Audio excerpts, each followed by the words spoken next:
I'm Tom Martin, and welcome to another episode of A San Francisco Conservative, the new podcast series featuring yours truly, Tom Martin. I'm a lifelong journalist. I've produced stories for ABC News, CBS News, NBC, CNN, and so on. And I love meeting interesting people and having thought-provoking conversations, and that's exactly what we do here at A San Francisco Conservative. Thanks to my dear friend, the noted author David Parker, who is joining us from San Francisco. David is the author of Income and Wealth and A San Francisco Conservative, which gives this series its title. And soon available to you will be Rome 476, which is an awesome book of essays, which all three books are excellent. So David, welcome. Great to see you. Thank you, Tom. How are you doing today, Tom? I'm doing very well. At the time we're recording this, I'm not actually in San Francisco. You're not? I don't mean to mislead anybody. I am in Connecticut, and it's springtime here. It's daffodil season. I love it. It's really quite wonderful. So yeah. Good. But we have an interesting topic to discuss. I love your essays, and for those who want to read David's essays, and they are all excellent, of course, you'll find them in his newest book, soon available, Rome 476. The essay that you sent me most recently has a very provocative title, and I'd love to hear what you mean by this, and I have some follow-up questions, but the title alone is quite provocative. It says, America needs a transfusion. What do you mean by that? Well, we need some new blood. This nation was founded by some very tough people who sailed across the Atlantic. Even those who were forced to sail across the Atlantic, African Americans, those who survived were very tough. And even they were lured partially to come here for a better life because they were going to be slaughtered from where they were. They were captured. So we're a tough people here. And de Tocqueville in 1835, that was already 19th century, said that he couldn't believe how responsible American citizens were. That he would visit a log cabin in Kentucky, and the people had newspapers, and they were talking international affairs, and they're talking local affairs. In Europe, nobody was doing that. Simple peasants or farmers or tradespeople were not really talking international affairs and reading the newspaper as people do today. So that was he says in his book, Democracy in America, idiots, get rid of the slavery, get out of your mind. And if you do, you are about to become the greatest country this world has ever seen. Completely responsible. You have a government that almost doesn't exist. It's so small, it was written that way. The government is going to do nothing for you. You're on your own. And if you can live with that, you're going to go far. Excellent. And now we're afraid to do that. We need an infusion of people like our early Americans. Yeah, no, that makes sense. Absolutely. You are certainly more of an expert on the writings of the founding fathers, America's founding fathers, than I am, I must admit. And but I know I've read here and there in my history classes that citizen, I think, was intended in those days to be a very active word. There are a lot of people, among the millions of us here in America these days who are very passive. And I'd love to hear your thoughts about what it means to be a citizen, and if that same idea of taking action and really, embracing the founding principles of this nation are what draw so many immigrants here these days. Well, certainly at the early first 150 years, people came here to flee what was really a class society and an aristocratic society, undemocratic societies, religious persecution. Everybody came here for some form of freedom. And even if not later on, they came here just to make money. That's okay. That's economic freedom. They knew they could do it here, and they knew they couldn't do it where they were living. So, and then they find out that social, political, and economic freedom are really inherently interconnected. And then they figure that out afterwards sometimes. That's fine. What was the question? Yeah, no, I was just thinking again, that whole concept of what it means to be a citizen, and that if maybe I'm speculating, but I'm curious what you think, that maybe more foreigners and immigrants to this nation embrace that whole idea of, really actively participating in what America is all about, starting a business, taking risks, being entrepreneurial and so on, rather than, a more passive role. It does seem like a lot of, native born Americans seem to take a very passive role these days. Well, citizen, what I think originally meant was that, and what Aristotle might have meant is that you're paying attention to what your political leaders are saying. We have public schools in this nation because Thomas Jefferson said, democracy is so fragile, you're going to lose it like that if the citizens aren't educated. Politicians, that's how Greece lost their democracy. Demagogues came in and people weren't paying attention and they were easily influenced. You have to be educated. He says you have to be able to read, you have to know history, and you have to be able to do a little math. So when someone proposes a rapid transit system for the whole nation or something, or trains for everybody, you have to be able to say, well, what's it going to cost? And how do you know it's going to cost that? And will there be enough revenue to pay for it all? Simple questions like that. You have to have some education. And Jefferson said, if you can't afford it, we're going to pay for it. He never thought in terms of the state would provide it. Public education provided by the state, that's socialism. He couldn't have conceived that. If you can't afford it, we will give you the money on a means-tested basis.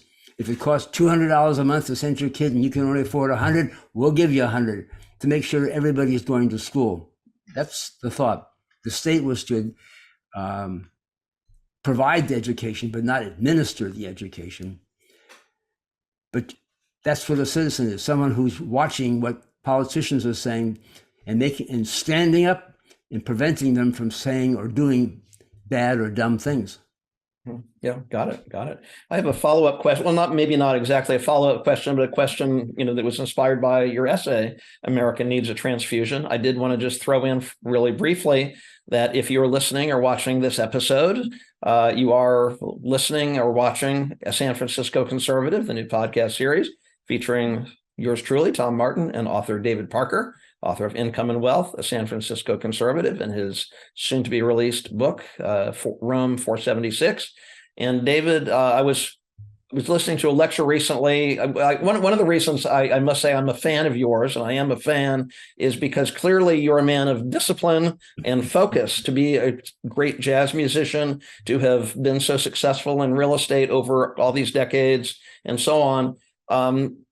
You clearly, have that quality of discipline. I was thinking back to some lectures I've heard, or maybe some interviews I've heard with, say, Asian mothers, and they talk about being a tiger mom, and they sort of get on the back of their children saying, you will study really hard, you will do very well in school, and so there's no messing around. And perhaps, again, we talk about some, native-born American families that I know, and maybe some of my own study habits over the years, but that whole idea of being fiercely focused on doing well in school. And that's one of the things you touched on in this essay.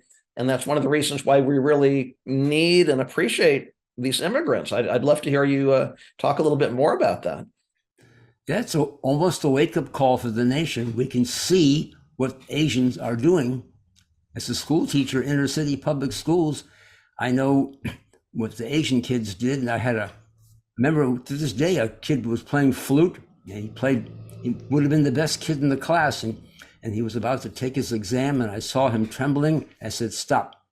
Because I know, because his teacher, his other teacher told me his parents are putting so much pressure on this kid that he's going to crack up. I said, I don't want you to play. Put the flute down. You can just sit today. Don't play.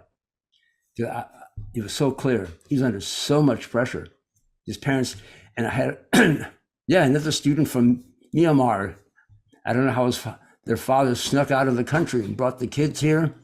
And he was a classical musician, and he did other things. Maybe he taught.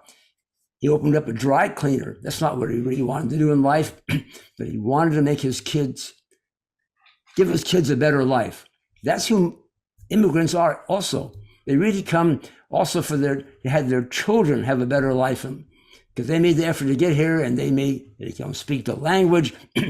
It's very hard for an adult to come and adjust to another country, but their kids won't have that problem, and their kids will have a chance in life. And he did that for his daughter. Yeah. It was very, very clear. Yeah, no, it's very, very admirable. It's funny. I heard one of these political comedians, Stephen Colbert or somebody like that, saying America's debt is a way to have our children invest in their past rather than their future, which is wrong. Being of an older generation, my kids are in their 20s now and all that kind of thing. But what do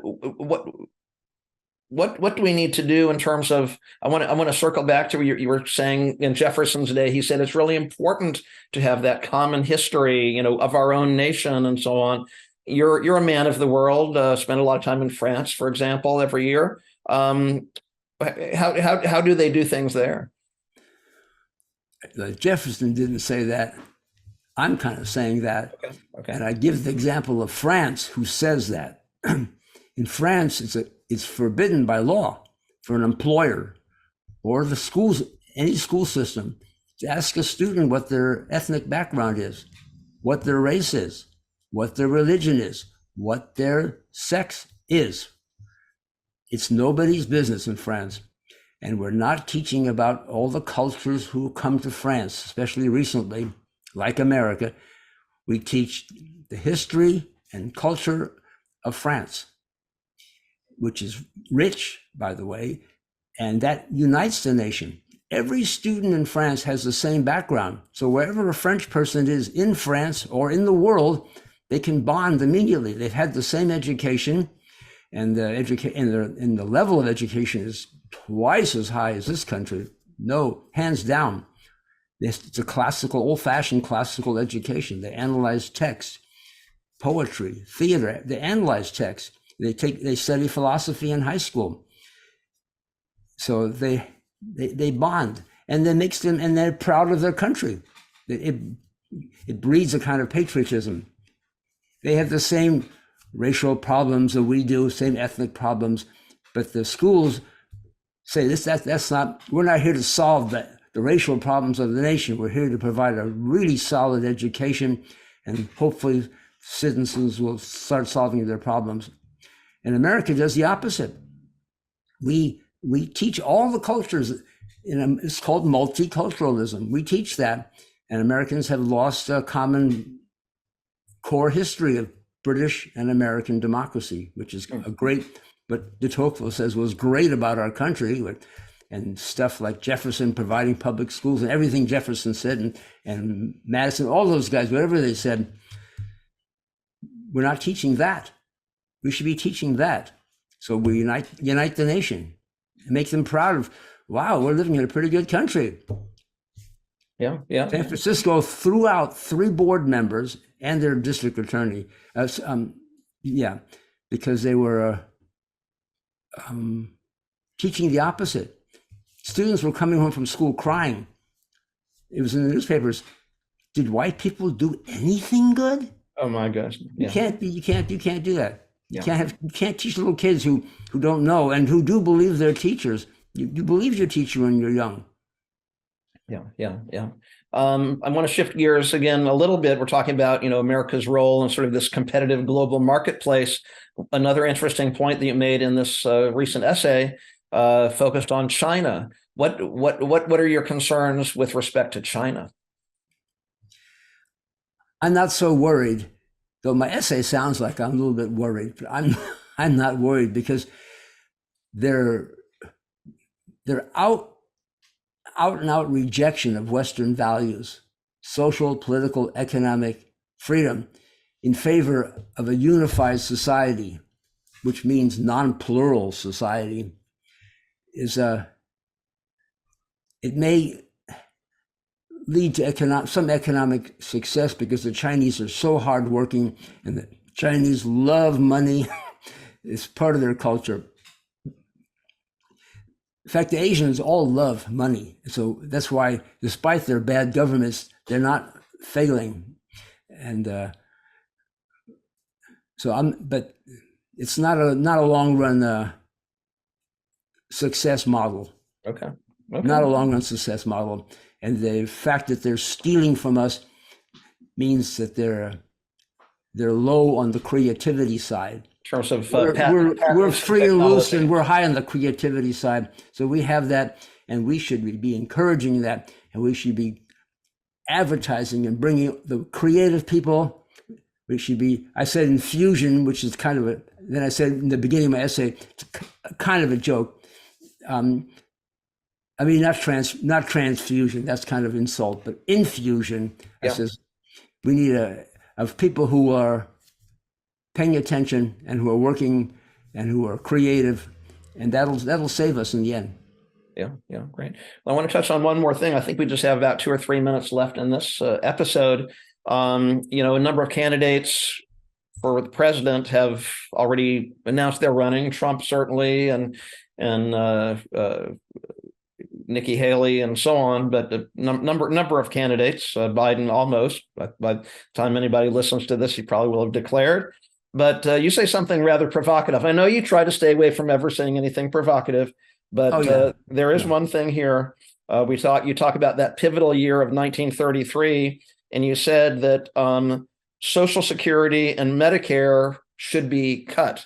And recently, I guess there was a State of the Union address when Biden said, okay, hey, Republicans, anybody who wants to cut Social Security and Medicare, I know you want to do it. If you're in favor of that idea, stand up. Nobody wanted to stand up. No one wants to get behind that idea. But you say it in this essay, right? Right. Well, politicians, that's their job. If you say something that's not going to get you elected, you don't say it. You might believe it. And never listen to a political candidate while they're running for office. They put their finger up. Where's the wind? Oh, over here. Yeah, I believe that. Whatever the crowd believes, that's what the politician believes. So you never listen to a politician while he's running for office, because they you get involved personally, emotionally. You want to win, and you say what you think people want to hear. Yeah. And it's also called the third rail. Right. Which, if you touch the third rail, you get electrocuted for trains. Yes. So that's exactly. They say they're against Social Security, they're out. Right. We have to be. We have to go socialist if you want to win. Yeah. Well, I hear you. I want to touch on one thing.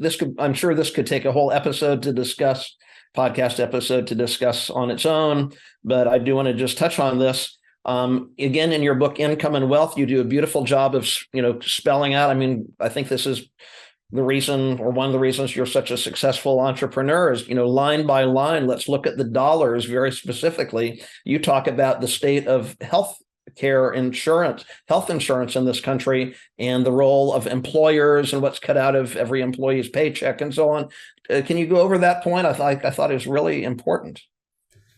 Well, as a person in business and who has studied some economics, I know to do a cost-benefit analysis and I don't believe that economics should be a field completely on its own. Historically, it was called political economy. I call myself a political economist. No politician should be ignorant of economics, and no economist should be ignorant of politics, because you're just going off in two different directions, and it's useless. We live in the real world. So if a politician has an idea, and that's why you need an educated public, you put it before the public. It's going to cost this. And we may say, fine, we'll pay for it because it's a good idea and we all agree. We'll pay for public education. We all agree it's going to come, but it's not coming. It was never, and even today, it doesn't come out of income taxes. Public education is paid from property taxes, and most of property taxes pay for public education. Then police, and then fire. What do we need a federal government for? For the military. But that's not that much money. A 5 or 10% tax on the nation would pay for the military and pay for Congress. That's all we need. So I do a cost-benefit analysis for everything I say, and in detail. No, I love that, and that's one quality I love about your books. I also love how you really provide a historical perspective to so many issues we're wrestling with today. I think we're out of time for this particular episode. I certainly enjoyed the conversation.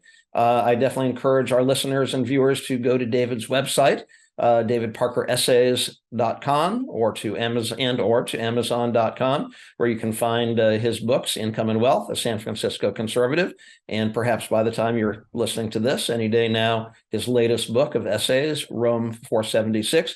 David, would you like to close by talking about your books briefly? Well, you kind of said what my books are saying. I'm saying that 5th century Athens and first century Rome, those people talked like we talk right now in this program. Just read Aristotle or Plato, anybody, they talk like us. Only the level of civilization was twice or 3 times as high among the average citizen, among the average conversation. And unless you read those books, or when you read those books, you're going to be shocked. We're living at a low point, civilization, not science and medicine and messenger DNA, but outside of science and technology, we're living at a very low point in our dialogue among politicians, even among citizens, is very low. And when you read those, these are the same problems we have. And this is how they solve them, far more intelligently. And so I bring that in. And then as a person who has vast experience inner city teaching, public schools, and with music and performing for large audiences, and in business and economics, I have everything I'm speaking from is personal experience. And I always, as an economist and business person, I always will do a cost benefit analysis. You do that, the answer is very often clear. Yes or no sometimes. Right. I love it. Well, all great qualities, all great books. I highly recommend all of them to our audience here. But thank you for your time, and I look forward to our next conversation. Yeah, I'm looking forward to it. Thank you, Tom. Thank you.